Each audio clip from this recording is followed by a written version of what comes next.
Langit Jakarta sore itu berwarna kelabu sepia, sama kelabunya dengan hati Arini. Duduk di kursi ergonomisnya di lantai 28, menghadap jendela kaca raksasa yang membentang dari lantai ke langit-langit, Arini memijat pelipisnya. Di mejanya, 3 layar monitor menampilkan grafik penjualan, proposal klien baru, dan puluhan email yang belum terbaca. Dia adalah wanita karir yang sukses, pemilik perusahaan konsultan yang dia bangun dari nol. Hidupnya tampak sempurna dari luar, rumah mewah di kawasan elit, mobil Eropa terbaru, dan seorang putra tampan yang cerdas. Satu-satunya goresan dalam lukisan sempurna itu adalah suaminya, Bram. Pagi tadi, Bram datang ke ruang kerjanya dengan senyum yang, Arini sadari sekarang, terlalu manis. Bram, pria yang dinikahinya 10 tahun lalu karena cinta, kini lebih terasa seperti benalu. Dia sudah lama berhenti bekerja dengan alasan mencari jati diri, yang berarti hidup sepenuhnya dari penghasilan Arini. Sayang, sapa Bram pagi itu, suaranya dibuat selembut mungkin. Dia bahkan membawakan secangkir kopi, hal yang langka. Sibuk sekali, ya? Arini hanya bergumam, matanya tak lepas dari layar. Ada meeting penting pagi ini, Bram. Kenapa? Aku pinjam mobilmu, ya? Arini berhenti mengetik. Mobilku? Kenapa memang? Mobilmu di bengkel lagi. Pertanyaan retoris. Mobil sport Bram, yang juga dibeli dengan uang Arini, memang lebih sering di bengkel daripada di jalan. Bukan itu. Bram tertawa kecil, tawa yang dulu membuat Arini jatuh hati, namun kini terdengar hampa. Aku mau jemput Rian di sekolah. Kasihan dia, kemarin cerita katanya teman-temannya dijemput papanya. Dia juga mau. Hati Arini sedikit melunak. Rian, putra semata wayang mereka, adalah titik lemahnya. Apapun untuk Rian. Oh, tentu saja, Mas. Ambil saja kuncinya di laci. Tapi tolong, jangan telat. Rian selesai sekolah jam 2. Pasti, sayang. Jam 2 teng aku sudah di gerbang sekolahnya. Terima kasih, ya, katanya, mengecup kening Arini sekilas sebelum bergegas pergi. Arini kembali tenggelam dalam pekerjaannya. Rapat maraton, revisi anggaran, dan telepon dengan klien membuatnya lupa waktu. Hingga pukul 4 sore, getar ponselnya menyadarkannya. Bukan dari Bram. Nama di layar adalah Buati, wali kelas Rian. Jantung Arini berdebar tak nyaman.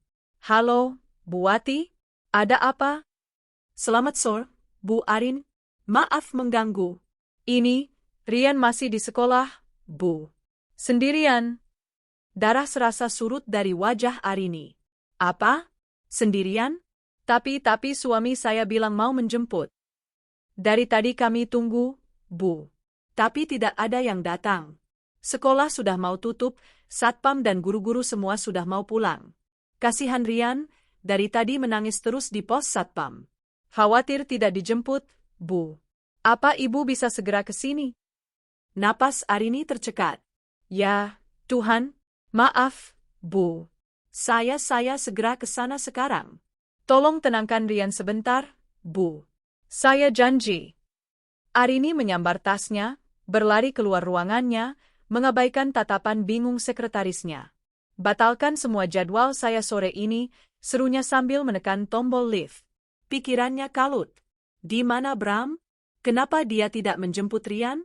Arini mencoba menelepon suaminya. Berkali-kali. Panggilan masuk, tapi tidak diangkat. Kemarahan mulai membakar rasa paniknya. Di lobi, Arini baru sadar. Bram membawa mobilnya. Mobil satu-satunya yang dia miliki saat ini. Mobil Bram masih di bengkel, entah untuk keberapa kalinya. Dengan tangan gemetar, Arini mencoba memesan taksi online. Server sibuk. Tidak ada pengemudi. Jam pulang kantor di Jakarta adalah neraka kecil. Dia berlari ke jalan raya, melambai-lambaikan tangannya pada setiap taksi yang lewat, namun semuanya terisi penuh. Dia tidak punya pilihan. Dengan perasaan terhina dan marah, Arini berlari ke pangkalan angkot di seberang gedung. Dia, Arini Wijaya, CEO, harus naik angkot yang panas dan berdesakan, berbau asap knalpot, hanya karena suaminya yang tidak bertanggung jawab. Perjalanan 45 menit itu terasa seperti 45 tahun. Dia harus berganti angkot 2 kali, berlari-lari kecil di trotoar yang penuh sesak. Pikirannya hanya tertuju pada Rian. Anaknya pasti ketakutan. Benar saja.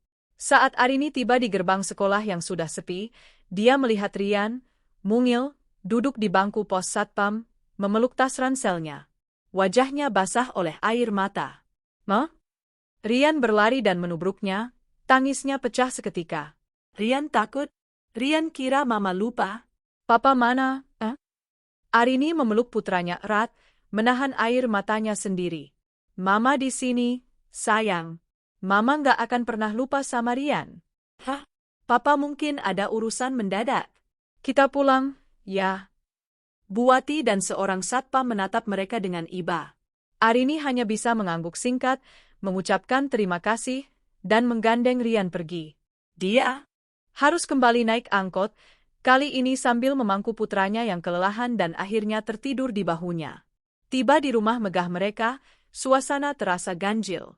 Sepi. Garasi kosong. Mobilnya belum kembali. Bram juga tidak ada. "Mas Bram kemana, Mbak?" tanya Arini pada asisten rumah tangganya, Mbak Sum. "Belum pulang, Bu. Tadi pagi Bapak pergi, setelah itu belum kelihatan lagi," jawab Mbak Sum. Arini mengantar Rian ke kamarnya, menggantikan bajunya, dan menyelimutinya. Hatinya sedikit tenang melihat putranya terlelap. Kini, kemarahannya pada Bram kembali mendidih. Dia mengambil ponselnya, berniat menelepon Bram lagi, namun ponselnya mati. Baterainya habis. Dia meletakkan ponselnya di charger dan berjalan ke dompetnya di dalam tas. Dia butuh uang tunai untuk membayar Mbak Sum yang baru saja membelikan token listrik. Dompetnya terasa aneh, ringan. Arini membukanya. Kosong. Bukan benar-benar kosong, kartu kredit dan debitnya masih ada. Tapi uang tunai yang selalu disimpannya di sana, sekitar 5 juta rupiah untuk keperluan darurat dan belanja mingguan, lenyap tak bersisa. "Mbak Sum," panggil Arini, suaranya mulai bergetar. "Iya, Bu. Mbak lihat ada orang lain masuk ruang kerja saya hari ini? Atau ada yang ambil uang di dompet saya?" Mbak Sum tampak pucat. "Ya Allah, Bu. Tidak ada. Sumpah, Bu. Saya tidak berani. Seharian saya di dapur dan di belakang. Tidak ada tamu juga." Arini mempercayai Mbak Sum. Dia sudah bekerja dengannya selama 8 tahun. Jantung Arini berdebar semakin kencang. Firasat buruk menjalari tulang punggungnya. Dia berlari ke kamar tidurnya. Bukan kamar tidurnya. Kamar mereka. Dia membuka laci meja riasnya. Kotak perhiasan beludru birunya masih di sana. Tapi saat dibuka, Arini terkesiap. Kalung berlian limited edition yang dihadiahkan klien dari Dubai. Hilang. Cincin berlian 5 karat yang serasi dengannya. Hilang. Hanya 2 benda itu. Benda paling mahal dan paling berarti yang disimpannya di sana. Pencuri biasa akan mengambil semua, atau setidaknya mengambil kotak itu. Ini pilihan. Seseorang tahu persis apa yang harus diambil. Lutut Arini lemas. Dia terduduk di tepi ranjang. Tidak mungkin orang luar. Rumahnya dijaga satpam 24 jam. Mbak Sum tidak mungkin. Hanya ada satu orang lagi yang tahu di mana dia menyimpan perhiasan itu, yang tahu dia selalu menyimpan uang tunai di dompet kerjanya. Orang yang pagi tadi tersenyum manis padanya. Orang yang meminjam mobilnya untuk menjemput Rian. "Bram?" desis Arini. Saat itulah ponselnya yang baru terisi sedikit daya berbunyi. Sebuah pesan WhatsApp masuk. Dari sepupunya, Dina. Tring. Sebuah foto terlampir. Foto itu agak buram, diambil dari jauh. Tapi Arini mengenali postur itu. Bram sedang duduk di restoran mewah, Grand Royal, restoran termahal di kota. Di depannya, seorang wanita cantik bergaun merah tersenyum lebar. Dan di antara mereka, seorang anak kecil, mungkin berusia 4 atau 5 tahun, sedang tertawa di depan kue ulang tahun dengan lilin menyala. Pesan di bawah foto itu berbunyi, "Rin, maaf. Aku lagi makan malam sama klien. Aku barusan lihat Mas Bram." "Itu, siapa ya? Kok mesra banget?" "Mereka lagi rayain ulang tahun anak kecil." Dunia Arini berputar. "Jemput Rian." Kalimat itu terngiang di telinganya. Jadi ini alasannya. Dia tidak menjemput Rian karena dia sedang merayakan ulang tahun anak lain. Dia mencuri uang Arini, perhiasannya, dan memakai mobilnya untuk berpesta dengan selingkuhannya. Napas Arini memburu. Rasa sakit yang tajam menghunjam dadanya. Ini bukan pertama kalinya dia curiga.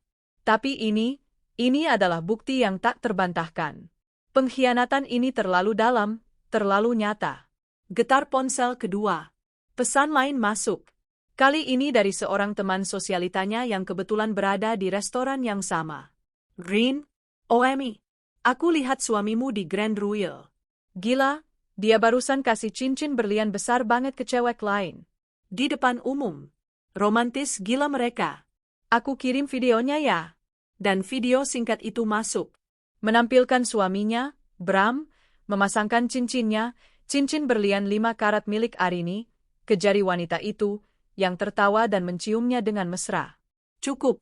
Kemarahan yang dingin dan kelam menggantikan rasa sakitnya. Air matanya mengering. Dia sudah terlalu lama diam. Dia sudah terlalu lama mengeluh kecil, berharap suaminya sadar. Tapi malam ini, suaminya telah membuktikan bahwa dia tidak akan pernah berubah. Dia sudah berani melakukannya di depan umum. Dia sudah merampoknya. Dia sudah menelantarkan putranya sendiri. Kamu salah pilih lawan, Bram, desis Arini pada keheningan kamarnya. Dia tidak akan menangis. Dia tidak akan mengamuk. Dia akan bertindak. Tangannya yang gemetar kini menjadi mantap. Dia mengambil ponselnya, bukan untuk menelepon Bram, tapi untuk menelepon pengacara dan seseorang yang bisa mengatur kejutan di hari spesial anak pelakor itu. Malam itu, Arini tidak tidur. Dia merencanakan balas dendam. Hening. Itulah satu-satunya kata yang bisa menggambarkan suasana di kamar tidur utama yang mewah itu. Di luar, hujan mulai turun, rintiknya mengetuk-ngetuk jendela kaca, seolah ikut mengiringi badai yang berkecamuk di dalam hati Arini. Tapi di luar, Arini tetap tenang. Air matanya sudah kering, digantikan oleh sesuatu yang lebih keras, lebih dingin, dan jauh lebih berbahaya, amarah yang terstruktur. Dia bukan lagi istri yang tersakiti. Dia adalah seorang CEO yang sedang merumuskan strategi untuk melikuidasi aset yang beracun. Dan aset itu adalah suaminya. Pikirannya bekerja cepat, menganalisis situasi layaknya proposal bisnis yang gagal. Masalah, suami, Bram, melakukan penggelapan, pencurian, dan penipuan. Kerugian, uang tunai 5 juta, kalung berlian, estimasi 1,2 miliar, cincin berlian 5 karat, estimasi 800 juta. Total kerugian material, 2 miliar lebih. Kerugian imaterial, penelantaran anak, penghinaan, dan pengkhianatan. Lokasi aset, Grand Royal, ruang VIP anggrek.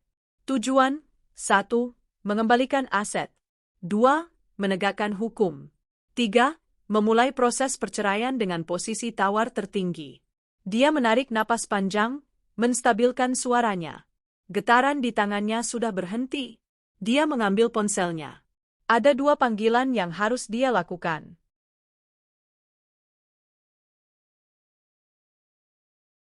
Panggilan pertama adalah ke Fajar, pengacara firma hukum yang selama ini menangani semua urusan legal perusahaannya. Fajar juga yang membantunya menyusun perjanjian pranikah yang selalu diejek Bram. Malam ini, perjanjian itu akan menjadi perisainya. Jam menunjukkan pukul 9 malam, tapi Fajar selalu siaga untuk klien utamanya. Fajar, sapa Arini begitu panggilan terhubung. Suaranya datar, tanpa emosi. Arini, maaf mengganggu malam-malam. Rin, tumben. Ada apa? Suaramu aneh. Fajar langsung mengenali nada bahaya. Saya butuh Anda mengurus 2 hal. Pertama, siapkan gugatan cerai. Segera. Besok pagi harus sudah terdaftar. Terdengar Fajar menarik napas kaget di seberang sana. Apa? Secepat itu? Ada apa sebenarnya? Bram. Itu poin kedua, potong Arini. Saya baru saja dirampok. Oleh suami saya sendiri. Apa maksudmu? Arini menceritakan semuanya. Cepat, tepat, dan tanpa isak tangis. Soal mobil, alasan menjemput Rian yang ditinggal di sekolah, dia yang naik angkot, uang tunai yang hilang, dan puncaknya, kalung serta cincin berliannya yang kini melingkar di leher dan jari wanita lain di Grand Royal. Video dan fotonya sudah ada di tangan saya. Saksinya juga ada, tutup Arini. Fajar terdiam sejenak, mencerna informasi itu. Ya Tuhan, Arini. Ini bukan pencurian biasa. Ini penggelapan dalam rumah tangga. Dan penelantaran anak. Kita bisa menjeratnya berlapis. Saya tidak peduli soal itu, desis Arini. Saya peduli aset saya kembali. Dan saya mau dia ditangkap. Malam ini juga. Di restoran itu. Saat dia sedang merayakan pesta anak haramnya dengan uang dan perhiasan saya. Oke, tenang, Rin, kata Fajar, suaranya kini kembali fokus. Untuk melakukan penangkapan, kita perlu laporan polisi. Kamu harus membuat BAP, berita acara pemeriksaan, dulu. Kamu punya bukti kepemilikan perhiasan itu. Semua sertifikat GIA dan nota pembelian ada di brankas. Atas nama saya. Jauh sebelum saya menikah, jawab Arini. Sempurna, kata Fajar. Kamu mau saya dampingi ke kantor polisi? Tidak perlu. Saya akan menempuh jalur yang lebih cepat. Saya hanya perlu Anda siaga. Jika polisi butuh konfirmasi legal, mereka akan menelepon Anda. Dan siapkan surat cerai itu. Pastikan saya mendapat hak asuh penuh atas Rian. Pasti. Kamu yakin baik-baik saja, Rin? Saya tidak pernah baik-baik saja, lebih dari ini, Jer. Terima kasih. Arini menutup telepon. Dia tidak punya waktu untuk simpati. Dia membuka kontak di ponselnya, mencari sebuah nama yang dia harap tidak perlu dia gunakan untuk urusan pribadi. Komisaris Besar Polisi Setiawan. Seorang petinggi di Polda Metro Jaya yang pernah dia bantu putranya mendapatkan beasiswa di luar negeri melalui program CSR perusahaannya. Panggilannya tersambung di dering ketiga. Selamat malam, Pak Setio. Maaf mengganggu istirahat Anda. Ini Arini Wijaya. Malam, Bu Arini. Tumben sekali. Ada yang bisa saya bantu? Suara berat Pak Setio terdengar ramah. Saya butuh bantuan, Pak. Saya baru saja menjadi korban tindak pidana pencurian dan penggelapan. Kerugian saya ditaksir lebih dari 2 miliar rupiah. Kekagetan terdengar jelas dalam helaan napas Pak Setio. 2 miliar? Di rumah Anda? Kapan kejadiannya? Baru saja, Pak. Dan pelakunya adalah suami saya sendiri, Bramantio. Arini kembali menceritakan kronologinya. Kali ini lebih ringkas, fokus pada tindak pidananya. Yang terpenting, Pak Setio, pelaku saat ini sedang berada di restoran Grand Royal di ruang VIP Anggrek. Dia sedang memamerkan barang curian itu. Cincin dan kalung saya sedang dipakai oleh selingkuhannya.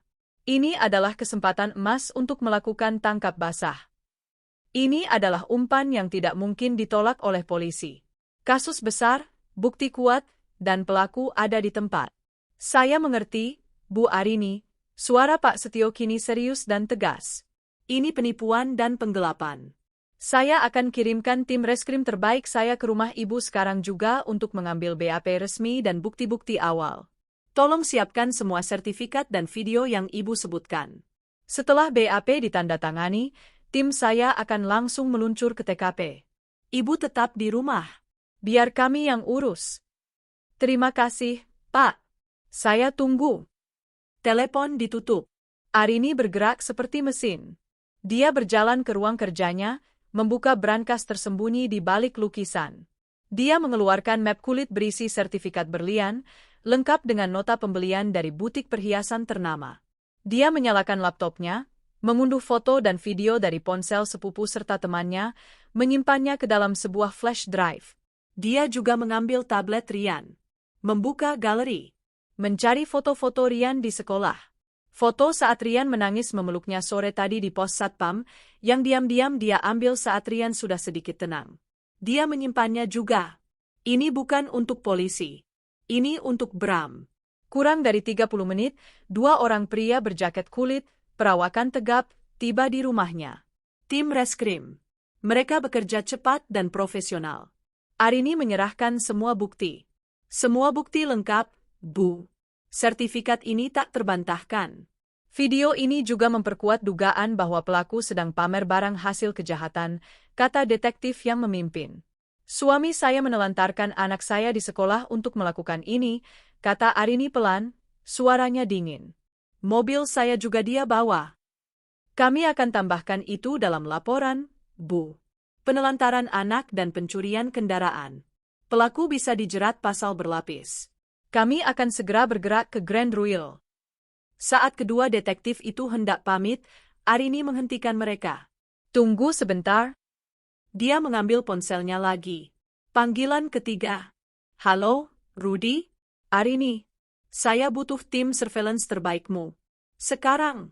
Di Grand Ruil. Bawa kamera high definition dan mikrofon tersembunyi jika bisa. Bayaran 5 kali lipat. Cash. Rudy adalah pemilik agensi investigasi swasta yang biasa Arini gunakan untuk mengecek latar belakang klien korporat. Siap, Bu Arini. Lokasi persis? Ruang VIP Anggrek. Sebentar lagi akan ada penggerebekan polisi. Saya mau Anda rekam semuanya. Saya tidak mau ada di sana. Saya mau Anda jadi mata saya. Rekam wajah suami saya. Rekam wajah wanita itu. Rekam wajah ketakutan mereka. Rekam saat anak itu menangis. Rekam setiap detik penghinaan mereka. Jangan ada yang terlewat. Mengerti, Bu? Tim saya sudah di jalan. Akan kami atur seolah-olah kami adalah tamu di meja sebelah atau wartawan yang kebetulan meliput. Kami akan dapatkan gambarnya. Bagus. Kirimkan saya filenya begitu selesai. Arini menutup telepon dan kembali menatap kedua detektif. Sekarang, Bapak boleh berangkat. Pastikan Bapak mengambil kembali semua milik saya. Cincin di jarinya, kalung di lehernya, dan sisa uang tunai di dompetnya. Termasuk semua hadiah yang dia beli pakai uang saya. Kedua detektif itu mengangguk paham. Mereka telah melihat banyak kasus, tapi kemarahan yang sedingin ini jarang mereka temui. Kami permisi, Bu. Pintu ditutup. Arini kembali sendirian dalam keheningan. Dia berjalan ke kamar Rian. Putranya tidur pulas, memeluk boneka beruangnya. Wajah polos itu masih menyisakan jejak air mata yang mengering. Arini mengecup kening putranya. Mulai malam ini, hanya ada kita berdua, sayang. Dan Mama janji, tidak akan ada lagi yang bisa menyakitimu. Tidak akan ada lagi yang mengalahkanmu. Dia duduk di tepi ranjang Rian, memegang ponselnya. Menunggu. Pukul 10 malam, sebuah pesan masuk dari Rudy. Tim di posisi. Restoran sedang ramai. Kami dapat meja dengan pemandangan jelas ke ruang VIP. Mereka tertawa-tawa. Kue ulang tahunnya besar sekali. Wanita itu memakai kalung Anda. Arini mengepalkan tangannya. 5 menit kemudian, pesan dari detektif. Kami sudah di lobi. Koordinasi dengan manajer. Kami naik. Arini menutup matanya. Dia tidak perlu ada di sana untuk menikmati pertunjukan. Dia bisa membayangkannya dengan jelas. Suara tawa yang meriah, lagu, selamat ulang tahun, yang baru saja selesai, lalu pintu ruang VIP itu terbuka. Di dalam ruang VIP Anggrek, restoran Grand Ruil, suasana terasa hangat dan penuh tawa. Ruangan itu didekorasi dengan balon-balon merah muda dan perak. Di tengah meja, sebuah kue ulang tahun 3 tingkat bertema Putri Duyung berdiri megah, dikelilingi oleh tumpukan kotak-kotak hadiah yang dibungkus mewah. Bramantio, Bram, sedang berada di puncak dunianya. Dia duduk di kepala meja, mengenakan kemeja sutra bermerek yang dia ambil dari lemari Arini pagi tadi. Dia menyesap wine mahal, menatap 2 orang di depannya dengan tatapan memuja. Mas, ini mimpi, kan? Vina, wanita bergaun merah itu, menyentuh kalung berlian yang berkilau di lehernya. Jemarinya, yang kini dihiasi cincin berlian 5 karat, gemetar pelan. Ini terlalu indah. Aku nggak pernah punya yang seperti ini. Hanya yang terbaik untukmu, sayang, kata Bram, suaranya dalam dan meyakinkan. Dia meraih tangan Vina dan mengecupnya. Dan untuk putri kecil kita? Sasa, anak perempuan Vina yang berusia 5 tahun, tertawa riang. Dia baru saja merobek bungkusan hadiah terakhir, sebuah boneka animatronik edisi terbatas yang bisa bicara dan berjalan, mainan yang Rian, putra kandung Bram, pernah tunjukkan di katalog mainan dan minta, namun Bram abaikan dengan alasan, terlalu mahal dan tidak mendidik. Makasih, Papa Bram. Sasa sayang Papa, pekik Sasa, memeluk boneka itu rat-rat. Papa juga sayang Sasa, balas Bram. Hatinya membengkak oleh perasaan berkuasa. Dia merasa seperti raja. Dia berhasil menaklukkan Arini, wanita kaku yang gila kerja itu, dan kini dia bisa menghidupi keluarga barunya yang lebih hangat dan lebih menghargainya. Arini tidak akan sadar. Uang dan perhiasan itu, Arini punya banyak. Dia bahkan mungkin tidak akan menyadari kehilangannya selama berminggu-minggu. Ayo, tiup lilinnya lagi, sayang, kata Vina. Bram mengangkat gelasnya, bersiap untuk bersulang. Untuk Sasa. Dan untuk kita. Keluarga baru kita. Mulai sekarang, hidup kita akan. Tok, tok, tok. Ketukan di pintu itu keras, tegas, dan sama sekali tidak terdengar seperti ketukan pelayan restoran. Bram mengerutkan kening. Siapa sih? Ganggu saja. Pintu kayu jati yang berat itu bergeser terbuka. Tapi yang masuk bukanlah manajer restoran dengan senyum ramah. Yang masuk adalah 4 orang pria berbadan tegap. 2 berseragam, 2 lagi mengenakan jaket kulit reskrim, dipimpin oleh seorang detektif yang wajahnya sekeras batu. Musik lembut di dalam ruangan itu langsung terasa mati. Tawa Sasa terhenti. Permisi. Selamat malam, kata detektif pemimpin, suaranya menggema di ruangan yang mendadak hening itu. Kami dari Direktorat Reserse Kriminal Polda Metro Jaya. Mencari saudara Bramantio. Wajah Bram langsung pucat pasi. Gelas wine di tangannya membeku. Saya Bramantio. Ada apa ini, Pak? Saya rasa ada salah paham. Tidak ada salah paham, kata detektif itu, matanya menyorot tajam. Saudara Bramantio, Anda kami amankan atas dugaan tindak pidana pencurian, penggelapan, dan penipuan, berdasarkan laporan polisi nomor LPB XXXX 11 2025 SPKT Polda Metro Jaya, tertanggal hari ini. Pencurian apa? Suara Bram naik 1 oktav. Saya tidak mencuri. Anda salah orang. Anda tahu siapa saya? Detektif itu mengabaikan gertakan kosong Bram. Matanya kini beralih ke Vina. Vina, yang terperangah, tanpa sadar memegangi kalung di lehernya. Dan Anda, Nona, kata detektif itu, suaranya dingin. Kalung berlian dan cincin berlian yang Anda kenakan saat ini adalah barang bukti tindak pidana pencurian. Mohon diserahkan kepada kami. Sekarang juga. Dunia Vina runtuh. Apa? Barang curian? Matanya melesat ke arah Bram, penuh kengerian dan rasa tak percaya. Mas, ini apa maksudnya? Kamu bilang ini kamu beli untukku. Ini gila, teriak Bram, mencoba berdiri, namun 2 polisi berseragam sudah mengapitnya. Itu milik saya. Saya yang berikan pada dia. Kami memiliki bukti sertifikat kepemilikan dan nota pembelian yang sah atas nama pelapor, Ibu Arini Wijaya, balas detektif itu. Sekarang, Nona. Serahkan. Seorang polisi wanita, Polwan, yang tadi berdiri di belakang, kini melangkah maju ke arah Vina. Mari, Mbak. Saya bantu lepaskan. Mata Vina memanas. Air mata penghinaan mulai menggenang. Di sekeliling mereka, pintu ruang VIP itu terbuka lebar. Tamu-tamu lain di restoran mewah itu mulai berhenti makan, berbisik-bisik, dan beberapa mengeluarkan ponsel mereka. Tim Rudy, yang menyamar sebagai tamu di meja seberang, memperbesar bidikan kamera mereka. Lensa itu menangkap setiap detail. Tangan Vina yang gemetar, wajah Bram yang merah padam karena malu dan marah, dan mata Polwan yang dingin tak berperasaan. Dengan tangan terhina, Vina membuka kaitan kalung itu. Berlian yang 5 menit lalu terasa seperti mahkota kemenangannya, kini terasa seperti bara api yang membakar kulitnya. Dia meletakkannya di atas meja. Cincinnya juga, Mbak, kata Polwan itu, tanpa kompromi. Vina menarik cincin itu dari jarinya. Cincin yang tadi dipasangkan Bram dengan penuh janji. Air matanya menetes. Mas, kamu bohong sama aku, Mas, jerit Vina. Bukan begitu, sayang. Ini jebakan. Ini semua ulah Arini, raung Bram, meronta tapi tak bisa bergerak. Detektif itu memberi isyarat. Borgol dia. Klik. Suara borgol yang mengunci pergelangan tangan Bram terdengar lebih keras daripada musik apapun. Tunggu, kata detektif itu lagi. Dia melihat tumpukan hadiah di sudut meja. Boneka itu, kapan dibelinya?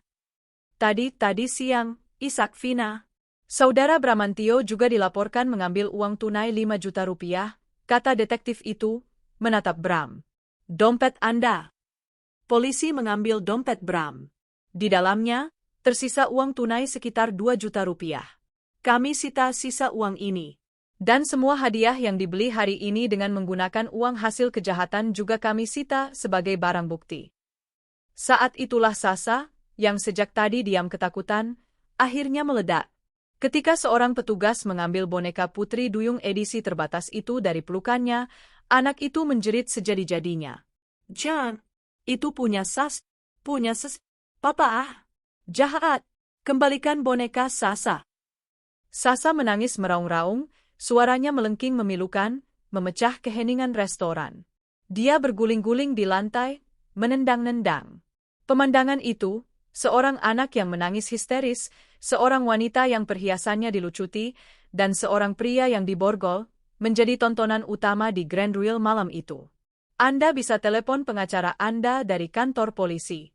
Mari, jalan, perintah detektif itu.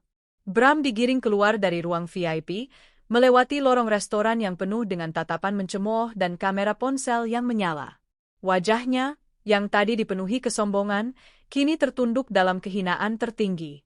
Di dalam ruangan, Vina terduduk lemas di lantai, di samping putrinya yang masih meraung-raung. Pesta termewah dalam hidupnya telah berakhir dalam waktu kurang dari 10 menit. Manajer restoran mendekat dengan gugup, membawa tagihan makan malam yang belum terbayar. Jauh dari sana, di kamar Rian yang temaram, Arini duduk diam. Ponselnya bergetar. Sebuah file video berukuran besar masuk. Kiriman dari Rudy. Dia memasang earphone, tidak ingin membangunkan Rian. Dia menekan tombol play. Dia menonton semuanya. Dia melihat wajah sombong Bram saat bersulang. Dia melihat wajah Vina yang penuh kemenangan. Lalu dia melihat pintu terbuka. Dia mendengar suara Sasa yang meraung-raung, jeritan yang menusuk telinga. Dia melihat penghinaan di mata Vina saat kalung dan cincinnya diambil paksa. Dan dia melihat Bram, suaminya, pria yang dia cintai, pria yang telah menghancurkannya. Digiring seperti penjahat rendahan, tangannya terikat di belakang punggung. Arini tidak tersenyum. Dia tidak merasa menang. Dia hanya merasa kosong. Tapi ini adalah kekosongan yang membebaskan. Dia menutup video itu. Tangannya mantap. Dia mengetik pesan kepada Fajar, pengacaranya. Dia sudah ditahan. Urus surat cerainya besok pagi. Pastikan dia tidak bisa menemui Rian tanpa pengawasan. Kemudian, dia mengirim video mentah itu ke editor freelance kepercayaannya. Buat video ini sebagus mungkin. Masukkan adegan Vina yang menangis dan anak itu yang menjerit. Beri musik latar yang paling dramatis. Saya mau video ini jadi sebuah karya seni. Karya seni tentang kehancuran. Malam itu, Arini akhirnya bisa tidur. Untuk pertama kalinya dalam bertahun-tahun, dia tidur tanpa beban. Pertunjukan baru saja dimulai. Bantingan pintu sel tahanan yang terbuat dari besi solid terasa memekakkan telinga. Suara itu, disusul bunyi kunci yang diputar, menyentak Bram kembali ke kenyataan yang brutal. Ruangan berukuran 2 kali 3 meter itu berbau pesing dan apak. Sebuah bangku semen yang dingin menempel di dinding adalah satu-satunya perabot, selain tala jongkok di sudut yang terbuka. Ini adalah neraka. 1 jam yang lalu, dia adalah raja, duduk di ruang VIP bertabur bludru, meminum wine seharga jutaan, memakaikan berlian di jari kekasihnya. Sekarang, dia di sini. Kemeja sutranya lecek, bau keringat bercampur ketakutan, dan pergelangan tangannya masih terasa nyeri bekas borgol. Ini gila. Kalian tidak bisa melakukan ini padaku, teriaknya, menggedor-gedor pintu besi. Saya mau pengacara. Saya mau tolong. Seorang petugas jaga yang bermuka masam melongok dari lubang kecil di pintu. Jatah telepon Anda 1 kali. Dan diam. Ini bukan hotel bapakmu. Bram terdiam, napasnya memburu. Marah, malu, dan bingung berkecamuk jadi satu. Arini. Ini pasti ulah Arini. Wanita gila kerja itu pasti sudah gila. Dia benar-benar menjebloskan suaminya sendiri ke penjara? Hanya karena uang dan perhiasan? Bukankah dia punya banyak? Arini, dia harus membebaskan aku, gumam Bram pada dirinya sendiri, mencoba meyakinkan diri. Dia masih memegang kartu as, Rian. Arini tidak mungkin membiarkan ayah dari anaknya di penjara. Dia menggunakan jatah teleponnya. Bukan untuk pengacara. Dia menelepon rumah. Telepon berdering 4 kali sebelum diangkat oleh Mbak Sum. Halo, Mbak Sum. Ini saya, Bram. Kasih teleponnya ke Arini. Cepat, desaknya, suaranya parau. Terdengar suara ragu di seberang. Maaf, Pak. Ibu Arini sudah berpesan. Ibu tidak mau terima telepon dari Bapak. Kata Ibu, kalau ada perlu, Bapak bisa hubungi pengacaranya, Pak Fajar. Omong kosong apa ini? Saya suaminya. Suruh dia bicara sama saya sekarang juga. Maaf, Pak. Ibu sedang sarapan dengan Den Rian. Saya tidak berani ganggu. Permisi, Pak. Klik. Telepon ditutup. Bram membeku. Sarapan? Dengan Rian? Seolah tidak terjadi apa-apa? Kemarahan yang tadinya membara kini bercampur dengan sejenis ketakutan dingin yang baru pertama kali ia rasakan. Arini tidak main-main. Dia benar-benar telah membuangnya. Dia ambruk di bangku semen. Realitas menghantamnya, dia sendirian. Dia tidak punya uang. Tidak punya koneksi, semua koneksinya adalah koneksi Arini. Dia tamat. Di seberang kota, Vina baru saja berhasil menidurkan Sasa. Dia tidak kembali ke apartemen kecilnya. Dia tidak sanggup. Dia juga tidak punya uang sepeser pun untuk membayar taksi. Dia terpaksa menelepon kakaknya, memintanya datang menjemputnya di Grand Ruil, sebuah panggilan telepon yang diwarnai isak tangis dan pertanyaan-pertanyaan memalukan. Dia harus meninggalkan KTP-nya di restoran sebagai jaminan untuk membayar tagihan makan malam, tagihan sebesar 8 juta rupiah yang Bram janjikan akan diurus. Kini, dia duduk di kamar tamu di rumah kakaknya, meringkuk di bawah selimut. Gaun merahnya yang indah teronggok di lantai seperti kain pel kotor. Wajahnya bengkak karena menangis. Dia merasa bodoh. Sangat bodoh. Selama setahun terakhir, Bram adalah pangerannya. Pria kaya raya yang memanjakannya, yang berjanji akan segera menceraikan istrinya yang dingin dan tidak perhatian. Pria yang memberinya mimpi tentang kehidupan mewah. Cincin dan kalung berlian itu adalah puncaknya. Bukti bahwa Bram serius. Ternyata, itu semua pinjaman. Curian. Dia bukan kekasih, dia hanya penadah. Ponselnya bergetar. Sebuah notifikasi dari nomor tak dikenal. Penasaran, dia membukanya. Itu adalah sebuah kiriman video. Dia menekan tombol play. Jantungnya serasa diremas. Itu adalah video tadi malam. Tapi bukan rekaman amatir dari ponsel tamu restoran. Ini diedit secara profesional. Musik biola yang menyayat hati mengiringi adegan pertama. Wajahnya yang tertawa bahagia, matanya berbinar saat Bram memasangkan cincin. Lalu musik berhenti mendadak. Zoom in ke wajah kaget Bram saat polisi masuk. Musik berganti menjadi sesuatu yang kelam dan sinis. Kamera menyorot tangannya yang gemetar saat melepaskan kalung. Slow motion wajahnya yang basah oleh air mata. Dan puncaknya, jeritan Sasa. Video itu memperbesar wajah putrinya yang menangis meraung-raung, berguling-guling di lantai, disandingkan, efek split screen, dengan video lain yang Vina tebak diambil dari CCTV restoran, gambar Bram yang digiring keluar dengan tangan terborgol. Video berdurasi 2 menit itu diakhiri dengan sebuah tulisan sederhana di layar hitam. Semua yang berkilau itu bukan emas. Kadang, itu hanya air mata istri sah. Vina muntah.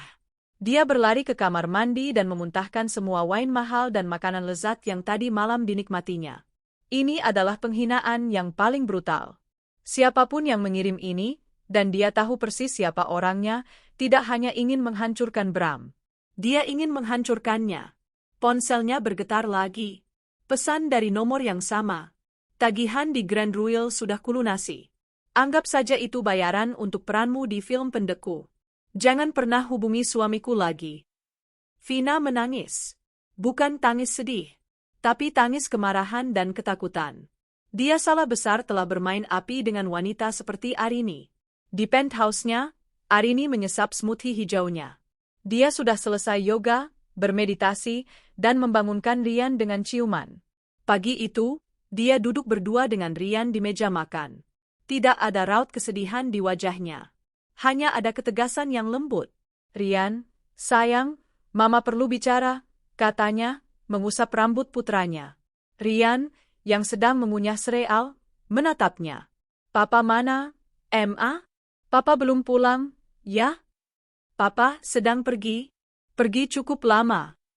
Ke luar negeri lagi. Arini menarik napas. Bukan. Dengar, sayang.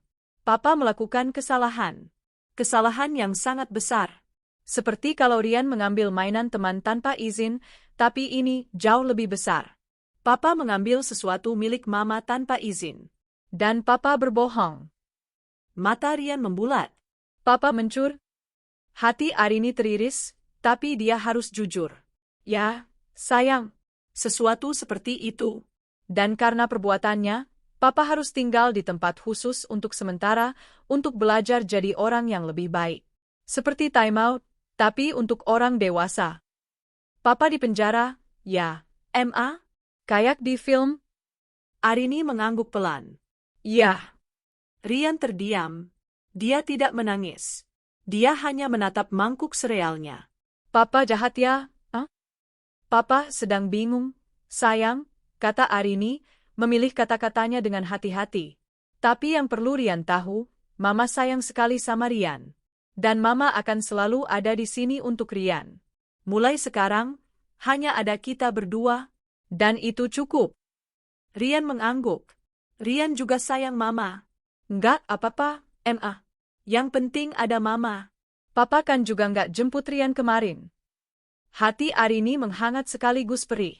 Anaknya lebih kuat dari yang dia duga. 1 jam kemudian, dia tiba di kantornya. Langkahnya mantap, penampilannya sempurna dalam balutan power suit berwarna biru navy. Fajar sudah menunggunya di ruang rapat. Pagi, Rin. Semuanya beres, kata Fajar, meletakkan setumpuk dokumen di meja. Gugatan cerai sudah terdaftar pagi ini di Pengadilan Agama. Nomor perkaranya sudah keluar. Bagus. Bagaimana dengan kasus pidananya? Bukti kamu sangat kuat. Sertifikat, video, saksi, dan tangkap basah. Dia tidak bisa mengelak. Pasal 367 KUHP tentang pencurian dalam keluarga dan Pasal 372 KUHP tentang penggelapan. Ancaman hukumannya bisa di atas 5 tahun penjara, jelas Fajar. Bagus sekali, kata Arini. Tapi, Rin, Fajar ragu sejenak. Malam ini dia akan dipindahkan ke rutan. Menunggu proses hukum. Dia pasti akan mencoba menghubungimu. Meminta damai. Arini tersenyum tipis. Oh, aku tahu.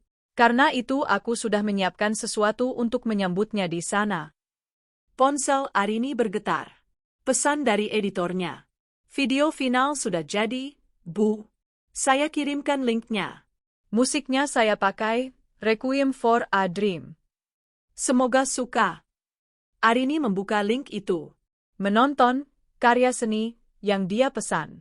Sempurna. Dramatis, menyakitkan, dan sangat memalukan. Fajar, kata Arini, matanya tak lepas dari layar. Saya ada tugas kecil untukmu. Tolong pastikan tablet ini sampai ke tangan Bramantio di sel tahanannya sore ini. Bilang saja ini titipan berkas yang harus dia tanda tangani. Pastikan dia sendirian saat membukanya. Dia menyerahkan sebuah tablet yang layarnya sudah terkunci pada satu file video. Video yang sama yang dia kirimkan ke Vina. Dan pastikan, tambah Arini, dia tidak bisa mematikan atau melewatinya. Atur videonya agar terputar berulang-ulang. Fajar menelan ludah. Rin, ini kejam. Arini akhirnya menatap pengacaranya. Matanya dingin, tapi ada sebersit luka di sana. Dia meninggalkan putranya menangis ketakutan di sekolah, jar. Dia mencuri dari wanita yang membiayai hidupnya untuk diberikan pada selingkuhannya. Dibandingkan itu, ini belum ada apa-apanya. Sore di rutan Polda Metro Jaya terasa lebih menyesakkan daripada pagi hari di sel sementara. Setelah melalui proses administrasi yang memalukan, sidik jari, foto tahanan, penyerahan barang pribadi, Bram akhirnya dijebloskan ke sel isolasi sementara, menunggu penempatan di blok tahanan umum. Ruangan itu pengap. Hanya ada satu lampu neon kecil yang berkedip-kedip di langit-langit. Nasi cadong dalam piring seng yang disodorkan penjaga beberapa jam lalu sama sekali tidak ia sentuh. Perutnya mual, bukan karena lapar, tapi karena campuran amarah, penghinaan, dan ketakutan yang akut. Dia masih menyangkal. Pikirannya terus berputar, mencari celah. Ini pasti hanya gertakan. Arini hanya ingin memberinya pelajaran. Tidak mungkin Arini, wanita yang dulu menatapnya penuh cinta, wanita yang hidup bersamanya 10 tahun, tega menjebloskannya ke tempat kotor ini. Dia pasti akan datang. Dia pasti akan membatalkan laporannya. Dia hanya perlu bersabar. Tahanan 307, Bramantio. Suara penjaga menggema di lorong besi. Ada tamu. Pengacara. Ruang interogasi 2. Jantung Bram melonjak. Harapan membuncah seketika. Benar, kan? Arini pasti sudah luluh. Dia mengirim Fajar. Fajar, pengacara mereka. Fajar akan mengurus jaminan. Dia akan bebas malam ini. Dengan langkah yang dibuat-buat tegap, Bram mengikuti penjaga ke ruangan kecil ber-AC yang dingin. Di sana, duduk Fajar. Rapi dalam setelan jas mahalnya, tampak sangat kontras dengan kondisi Bram yang kuyu dan berantakan. Fajar, akhirnya, seru Bram, sebelum penjaga sempat menutup pintu. Kamu harus keluarkan aku dari sini. Cepat, bilang sama Arini, aku minta maaf. Aku hilaf, jar. Sumpah, aku nggak akan ulangi lagi. Aku? Fajar mengangkat tangannya, menghentikan rentetan kata-kata Bram. Wajahnya datar, tanpa ekspresi. Selamat sore, Pak Bramantio. Pak? Bram tertegun. Kenapa kamu panggil aku, Pak? Saya kesini bukan sebagai pengacara Anda, kata Fajar, suaranya dingin dan profesional. Saya datang sebagai kuasa hukum Ibu Arini Wijaya. Sama saja. Dia istriku. Dia pasti mau aku bebas, kan? Ini keterlaluan, jar. Aku ini suaminya. Fajar menatap Bram lekat-lekat. Mungkin Anda lupa status Anda. Tapi saya ingatkan. Anda adalah tersangka kasus pidana dengan pelapor istri Anda sendiri. Dan saya, sebagai pengacaranya, hadir untuk memastikan proses hukum berjalan lancar. Bram terduduk lemas di kursi besi. Jadi, Arini tidak mau membebaskan aku. Justru sebaliknya, kata Fajar. Dia meletakkan sebuah map tebal berwarna biru di atas meja dan mendorongnya ke arah Bram. Poin pertama. Ini untuk Anda. Surat panggilan sidang pertama gugatan cerai dari Pengadilan Agama. Terdaftar pagi tadi. Nomor perkara 1102-G 2025 Pak JS. Tangan Bram gemetar saat membuka map itu. Matanya membelalak membaca setiap kata. Menceraikan? Bramantio, hak asuh penuh atas Rian Wijaya, pembagian harta Gonogini sesuai perjanjian pranikah. Perjanjian pranikah. Dokumen yang dia tanda tangani sambil tertawa 10 tahun lalu, menganggapnya lelucon dari wanita karir yang kaku. Dokumen yang menyatakan bahwa semua aset yang dimiliki Arini sebelum dan selama pernikahan adalah miliknya pribadi. Bram tidak berhak atas apapun. Dia gila, desis Bram, wajahnya pucat pasi. Dia mau membuangku? Membuatku miskin? Aku ayahnya Rian. Aku akan lawan. Aku akan tuntut hak asuh Rian.